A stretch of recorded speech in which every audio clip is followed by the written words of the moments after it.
Greetings, beautiful souls, and welcome to Books and Butterflies, our sacred space for soulful discussions and book journeys. I'm your goddess Ebony Q, and I'm beyond excited to dive into our first book, this incredible book that's bound to stir your spirit, The Wild Woman's Way by Michaela Boehm.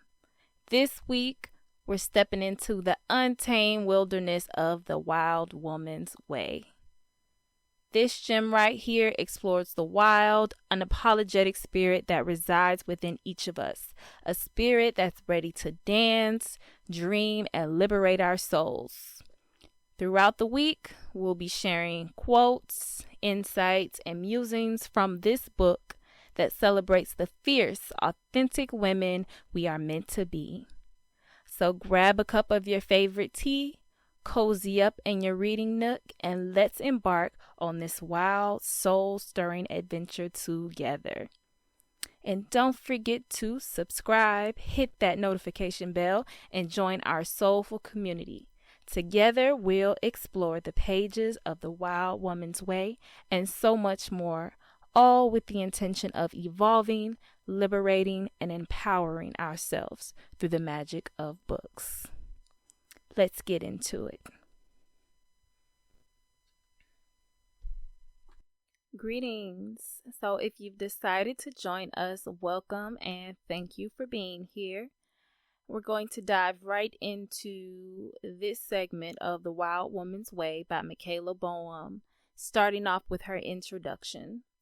And when I tell you, I have read this introduction at least 3 or 4 times, because there was so much to gain just from her intentions of writing this book. So Michaela starts off this book by saying, "This book is a call back to our wild, undomesticated original nature, which combines with an untamed heart that knows what is true for each of us." And that is powerful. I really want you to think about what you envision when you hear the words "the wild woman." Do you think of a crazed, out of control, untamed, ungroomed woman? What comes up for you? In society, we've been led to believe that we need to be controlled because our emotions are erratic and our behaviors are unexplainable and irrational. And sometimes as women, we can be irrational, and we're made to feel as though there's no wisdom in our emotions. So for her to start this book off as a call for us to come back to our wild, undomesticated selves, that's powerful in a society where it's all about domesticating the woman, putting her in the place where you feel like she should be. And so she continues with, "It's a call to return to the inborn genius that guides our passion and reveals itself abundantly when we allow our bodies to show us the way." When we allow our bodies to show us the way, not our minds, not anything outside of us, not a man, but the wisdom, the innate wisdom that we hold within our bodies. And so it's an interesting thing to think about when we think about Christianity and how Christianity tells us that the flesh is weak and that there's a battle against the flesh. So then we begin to go against our bodies. And also, even on a societal level, when we look at this society that's telling us to do, go, quick, fast, get it done, it really pulls us away from taking the time to look within ourselves, taking the time to check within ourselves, to see if we need to use the bathroom, even to see if we're thirsty, to really sit with what our bodies are telling us. And there's so much intelligence within our body because this is the vehicle for our energy currents. So Michaela continues by saying, I'm focusing here on women's bodies for a few reasons. First, I'm happily living in one. Yes, I said happily, which means I'm continually traversing both the fertile lands of feeling embodiment and the turbulent seas of unfeeling numbness. I'm going to repeat that. I am continually traversing both the fertile lands of feeling embodiment and the turbulent seas of unfeeling numbness.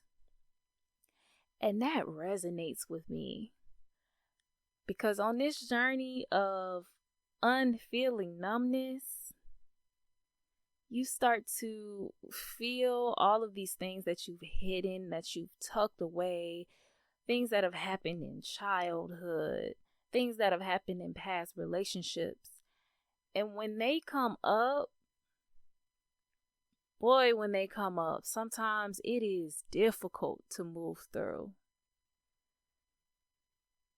You know, I think about my journey of growing up and how I had this struggle with anxiety, like basically generalized anxiety disorder. I was constantly nervous. I constantly was shaking. I couldn't sit in a chair without bouncing my leg up and down or rocking back and forth. There was like this constant trying to regulate my emotions amongst many other discomforts and different things that it caused.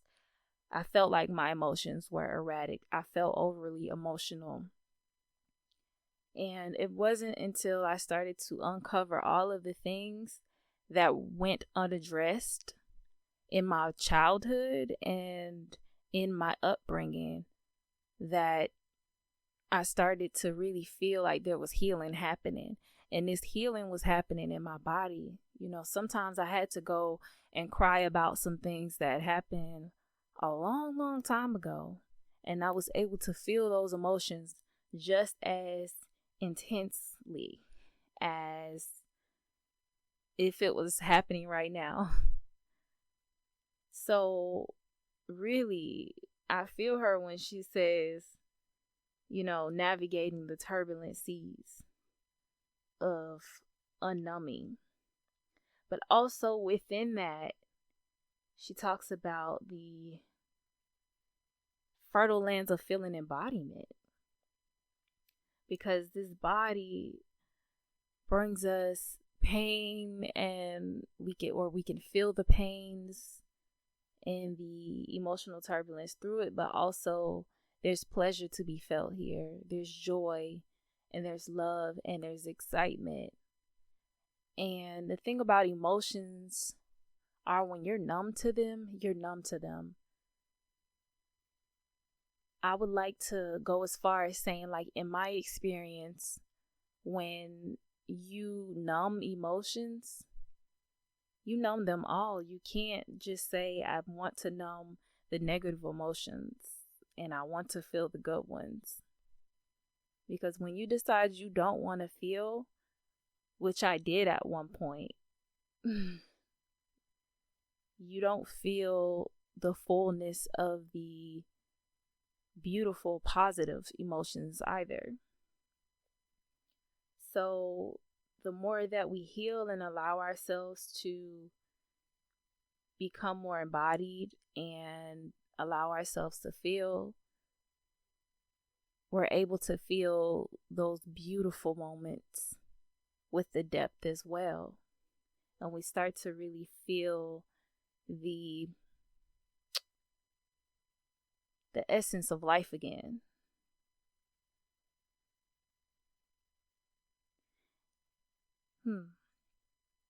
So we'll continue how we've had as women in the West, especially, all of these opportunities presented to ourselves, we're able to decide what we want to be, who we want to be.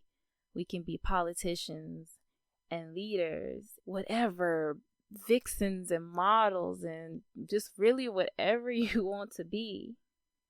And there's so many opportunities being presented, but also with these opportunities have come new challenges and new difficulties.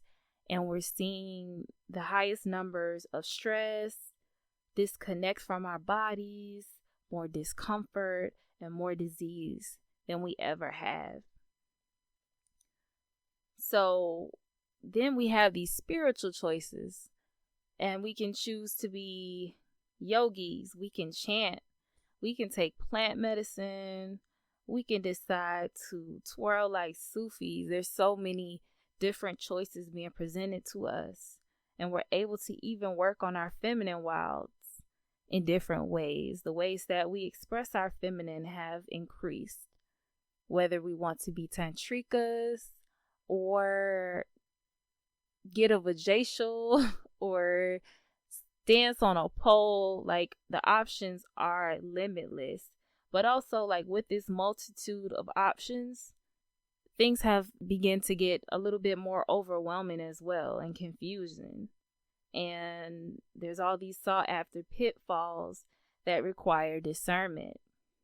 And then on top of that, in this layer, like societal things that we could do, how we can project ourselves outward into the world, and how we can further our spiritual evolution. Then there's like these subtle and not so subtle societal pressures. There's also this spiritual and communal dogma, how we're supposed to be within our community, how we're supposed to act if we identify with this cult or this tribe or this belief.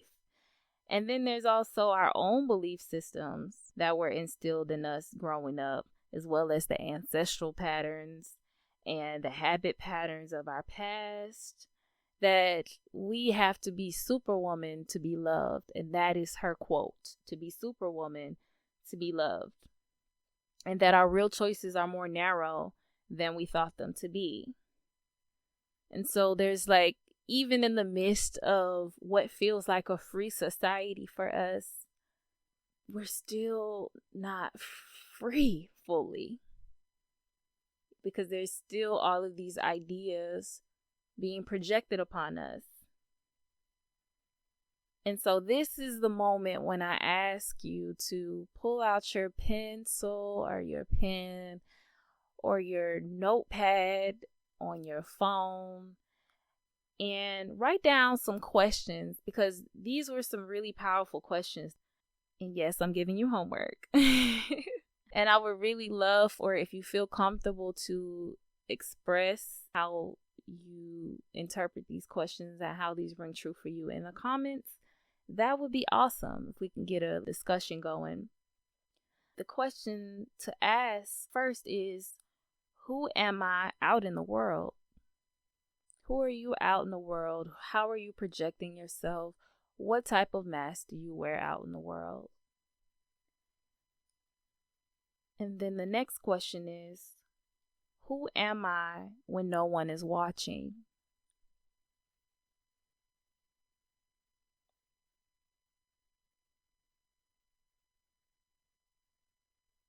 Who am I when no one is watching?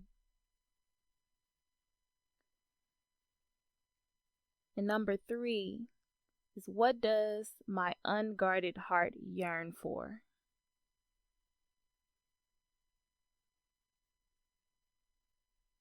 Mind you, she said unguarded heart, because it's easy for us to say that we want certain things and that we don't want certain things, and that we're tired of certain things based on the things that have happened to us.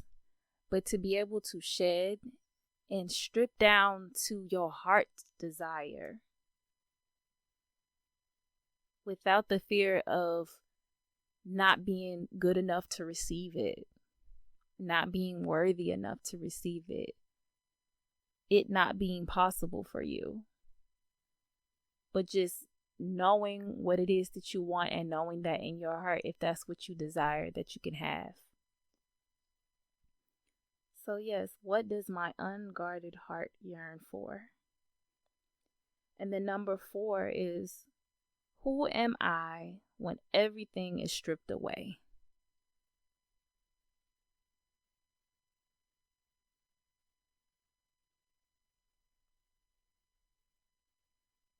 Number 5, how does my body want to move when I'm alone? And if I'm going too fast and you're unable to catch these questions, just pause the video or you can rewind.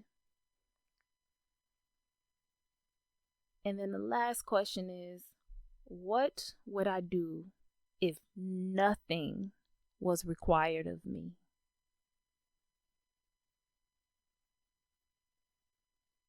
What would I do if nothing was required of me? Because with all of the demands of a busy life, of being a mom and being a wife and being a girlfriend and being a daughter and being a friend and being a teacher and having careers and being something for everyone else in our community, sometimes it disconnects us from what our choices are and what we truly want. And then also in the midst of all this busyness and all of this opportunity, we become disconnected from our greatest ally, which is our body. And Michaela goes on to say, stress, tension, overwhelm, excess mental activity are drowning out our feeling. Because if we're in survival mode or we're constantly on the daily grind, we can't listen to our bodies because our bodies might tell us to slow down, to rest. And yet there's this ingrained belief that we can't rest, that everything is depending on us to keep going, that we abandon our own internal guidance system. So the process of reconnecting with our bodily genius is something profoundly natural to every woman. And this is I quote, and this lies in the remembering that the body is a potent source of power, intuition, and abundant pleasure. Feeling is our birthright.